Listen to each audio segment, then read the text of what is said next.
For me, I've just been thinking, there is there are a lot of ways when someone loses a loved one, it becomes so tough. As much as we have these processes in which we are supposed to move from one level to another so that we can accept the information that we've been given. Sometimes we cannot just try to apply the theories into such a moment in someone's life.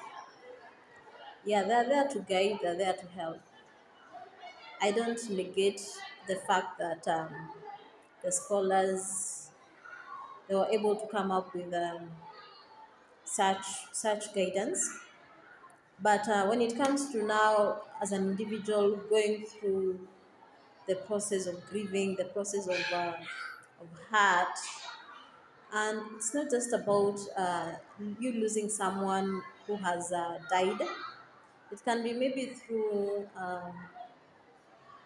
you have, especially the relationship you have separated with your spouse, or maybe you have separated with your loved one, someone that you have shared 2 to 3 years, even a year, or even 3 months, 6 months with someone, and then you guys separate.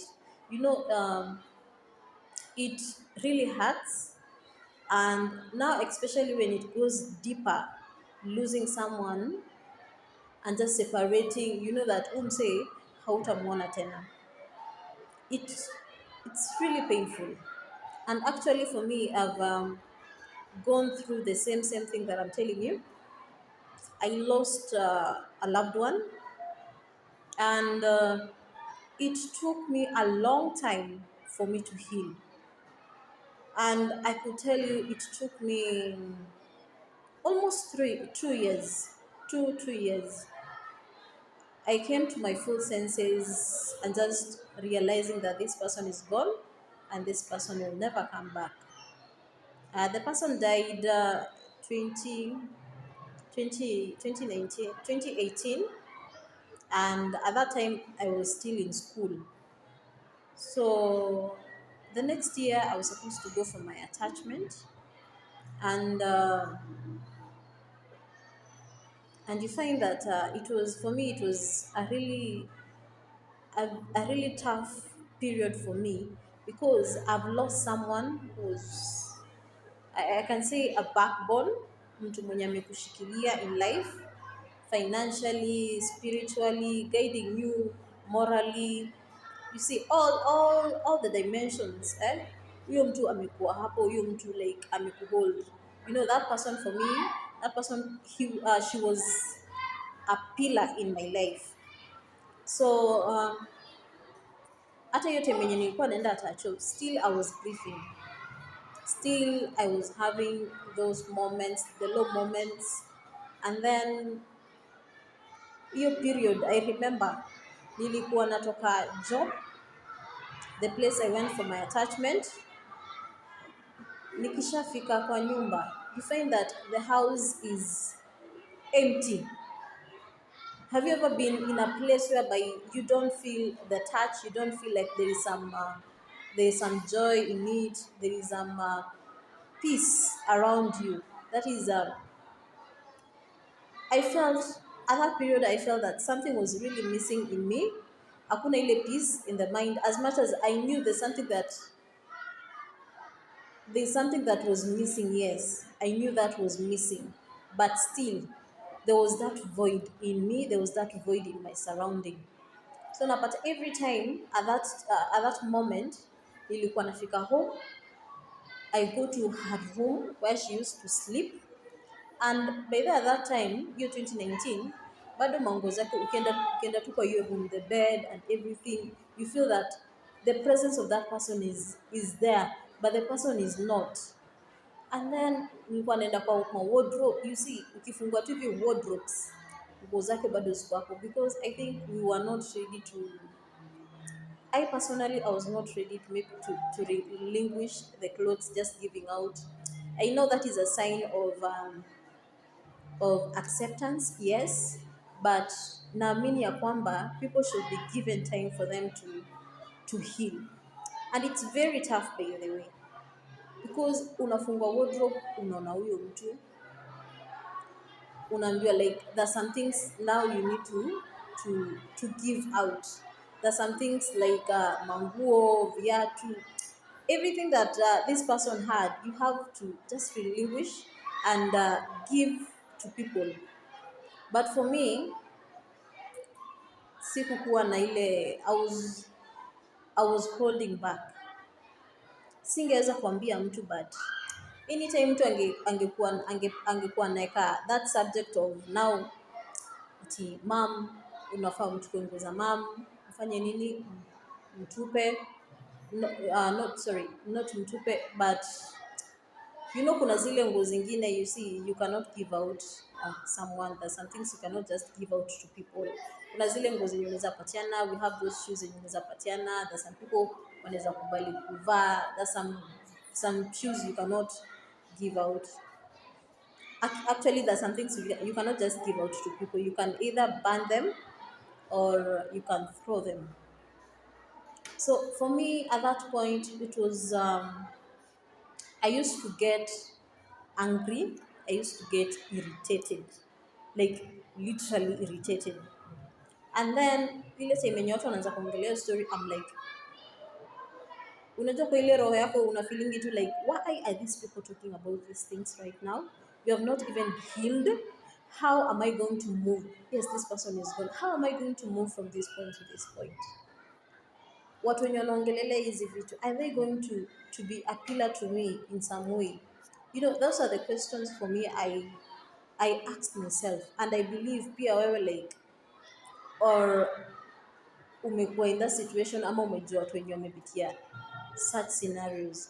I really don't know, but what I could say, hey, loss really, it's losing someone, it's really tough. And just picking up the pieces and telling yourself, now this is done. I need to move from this point to the other. I need to move on with my life. I need to have a restructure of what I need to do. For me, it has really taken me a lot of time, a lot of self-searching. Hata ilifika by the me period, sikukuwa na, I lost my confidence. I lost my trust in God. And let me tell you, these things are real. Mimi sijui kama, I don't know. Yes, I am a Christian, yes. I believe in God, yes. But at that period, that is when my faith and my trust and my belief in God was really being tested. Because I remember that 2018 December, we had gone to visit my uncle, and your time tunaenda church, and then for me naangalia wase, what are these people talking about? Like, yes, they're saying to God, yes, but for me it's not making sense, because my heart, I was hurting inside, and my belief in God and my trust in God. By the your time, I felt that I was like off from the Christian way, the just the way of believing in God, that everything is okay. Because for me, I felt that hakuna kitu yenye iko sawa, by the way. Nothing is going on, like nothing is moving in my life. I felt that I was so stagnant at that moment. So naangalia watu, people are singing, people are praying, and me, I'm just there looking. I'm wondering, hey, okay. And then during that time, unaanza tu kujiuliza maswali, if it's really God, kwa nini hii kitu imehappen? Kwa nini ameenda so soon? You see, like this person had a lot to do. This person had dreams. This person had visions. He wanted to like accomplish so many things. You start questioning. I don't know if you have ever questioned, but for me, I have questioned. I have questioned. I have nilikuja ile place yenye hata stories za church by the way. Nilikuwa najipata Sunday siendi church. Ilifika time siendi church. When I went back home after now the whole December thing, now I had to go and now go to work, do my attachment the following year. I had no that courage. I had no that courage to go to church and pray and trust because I needed to understand. I needed to understand. I needed to comprehend whatever that was going on. I needed God to heal me because hizi vitu zenye unajua like everything will be okay for me. I wanted to be okay in God's way, hata yeye mwenyewe akuja intervene, yeye mwenyewe I see God through it. I wanted to see God himself through it, not the encouragements of men, not people telling me you're going to be okay, everything is going to be okay, you're going to do your you're going to upgrade in your education, your life, there's going to be providence, you see. Because this person, by the way, was a backbone, you see, the foundation, the rock of our home. So I'm like, yes, you're saying that these things are going to be okay. Life, you have to move on, but how? Like, how am I going to move on from this? You see, hey, it was for me. It was really tough. It was really tough. And I know so many people have gone through this. And I know I'm not going to be the first, but I think we need to talk about these things. Na naambia ukweli, like, we are Christians, yes, but we need now to allow people to go through that process of loss, that process of grieving, so that by the time they come out of place, that place they are able to understand and now pick up the pieces. Because kama mimi singe go through the season of 2 years, by now singekuwa that strong even in my faith, singekuwa nimeweza kuona who God really is. And from that point, by the way, I've seen who God really is. I've seen God proving Himself in my life, and that is what I believe most of us would want to be to to be to move from that situation and now seeing what God is now doing. So I think that is what has been in my mind, and that is what has really prompted me to just speak today. May God bless you, may God cover you, and may God be revealed. May He prove Himself in your life. And I know God is able. And now I trust in God fully, and I believe for the far that He has brought me, He's Ebenezer. He's faithful. Baby, He's awesome.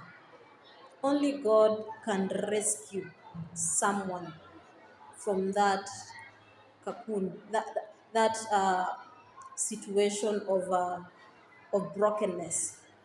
Because so many people wamekuwa in that situation, wameingia into depression. But when you come from that point of God rescuing you from that point of depression, and now you're moving into the position of just knowing who you are and knowing His plans for you. I think that is the best thing that can really ever happen to someone. And I'm really grateful. God has been faithful. God has shielded me. Whether Mungu ameniprotect. Kama si yeye, mimi hata sijui kama ningeingia maybe into other things, because this life, because if you don't get guidance, maybe if you don't get guidance through the process of loss, the process of grieving, and you moving from that place, unaweza potea vibaya sana, si uongo. Okay.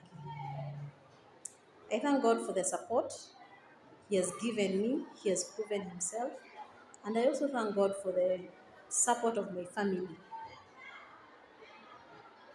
I really thank God. Family is a very important unit in life, and also friends. Not just friends, true friends.